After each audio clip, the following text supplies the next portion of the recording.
Alors, G. Jean-Marie Duval, huissier de justice, signifie et laisse copie d'un jugement rendu par le tribunal de grande instance de Coutances qui a prononcé votre redressement judiciaire immédiat.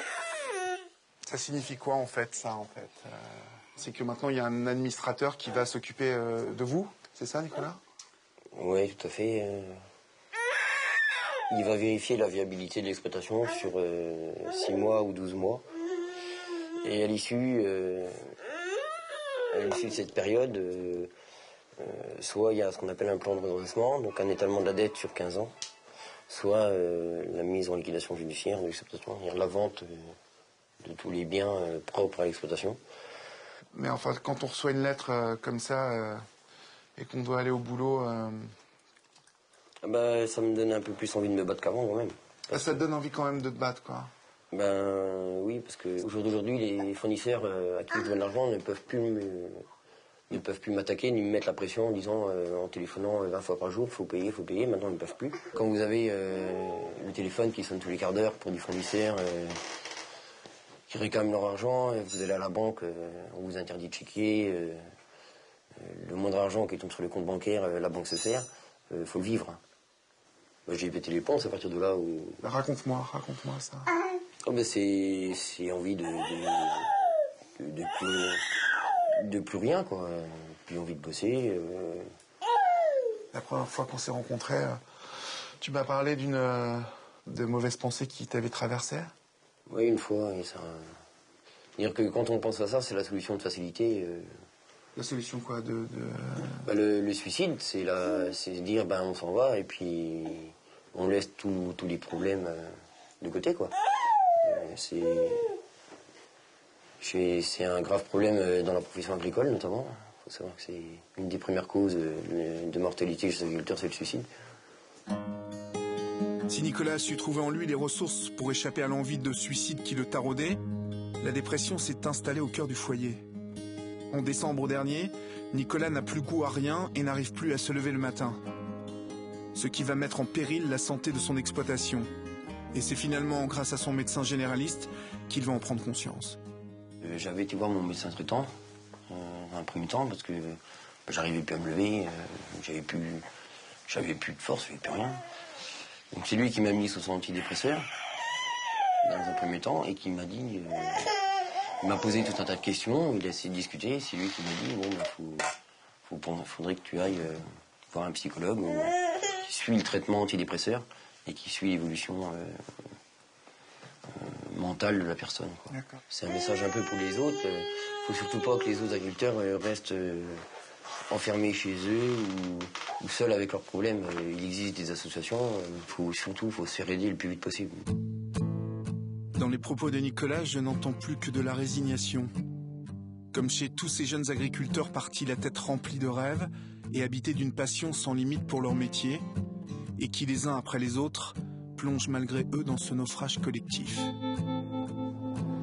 Et maintenant, cap sur le sud. Près de Châteauneuf-du-Pape, je dois retrouver Julie. Dans quelques semaines, elle reprendra 50% des vergers d'Auriac, l'exploitation arboricole de son père. 40 hectares de terre pour une production de 1500 tonnes annuelles de fruits. Des prunes, des pêches, des poires, mais surtout 80% de pommes. 2010 a été une mauvaise année, 2011 ne s'annonce pas mieux. Pourtant, cette jeune femme de 29 ans s'apprête à se jeter dans le grand bain. Le matin de mon arrivée, Julie n'est pas vraiment à la fête. Elle doit se résoudre à jeter près de 10 tonnes de pommes granny que la grande distribution ne lui a pas achetées, prétextant un prix trop élevé par rapport aux pommes étrangères.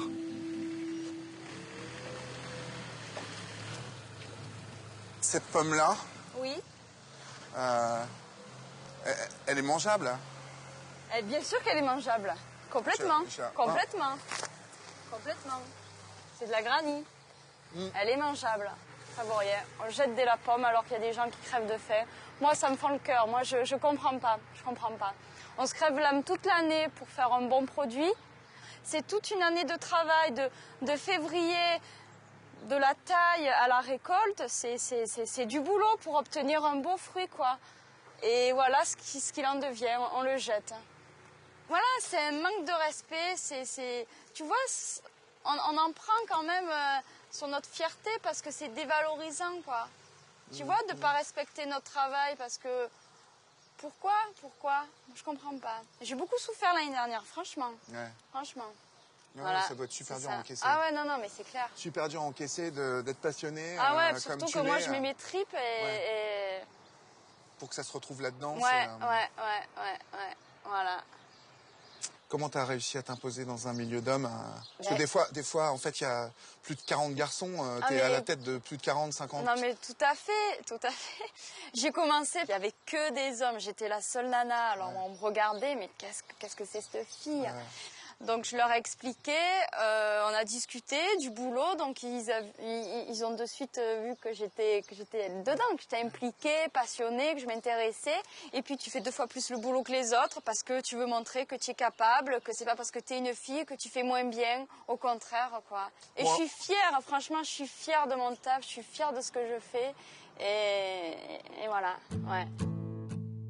Julie est fière et elle a de bonnes raisons de l'être.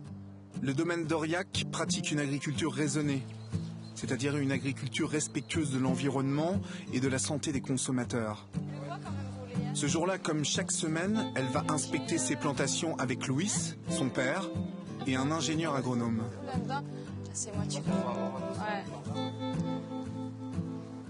Alors, Othman, ce matin, j'aimerais que tu commences par les poires parce que j'ai vu qu'il y avait le psy un petit peu chez les collègues. Ouais. Et priorité, ça, quoi. Ouais, de toute façon, en ce moment, il y a pas mal de psy.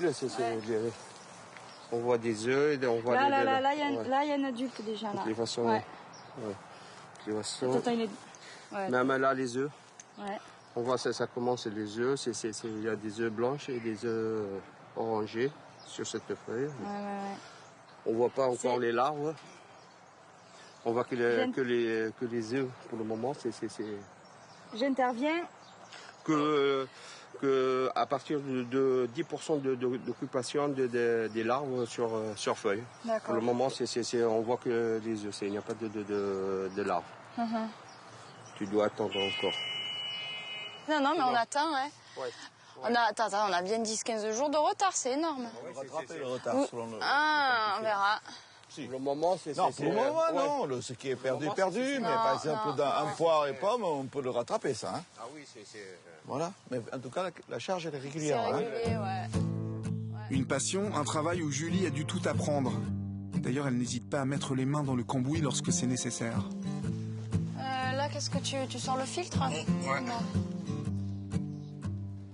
Et comme tout bon chef d'entreprise, elle s'occupe aussi de la gestion de son exploitation. Tout ça au prix d'une vie sociale souvent sacrifiée, peu d'amis et surtout pas d'hommes dans sa vie. Une tendance chez ces jeunes agriculteurs passionnés par un métier qui ne leur laisse guère de place pour fonder une famille. Avant mon départ, Julie tient absolument à m'emmener chez l'un de ses amis. Pierre est lui aussi arboriculteur. Il consacre aussi une partie de son temps à militer pour cette agriculture qui ne veut pas mourir. Pierre cherche des solutions et il en a. C'est un homme admirable qui nous représente et il fait des choses extraordinaires et j'espère que ça va porter ses fruits parce qu'il le mérite. Le voilà. Voilà, il y a Pierre.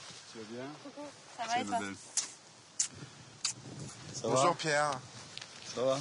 Le fameux Pierre Priolet. Non, Pierre Priolet, tout simplement. Aujourd'hui, Julie a tenu absolument à nous amener vous voir.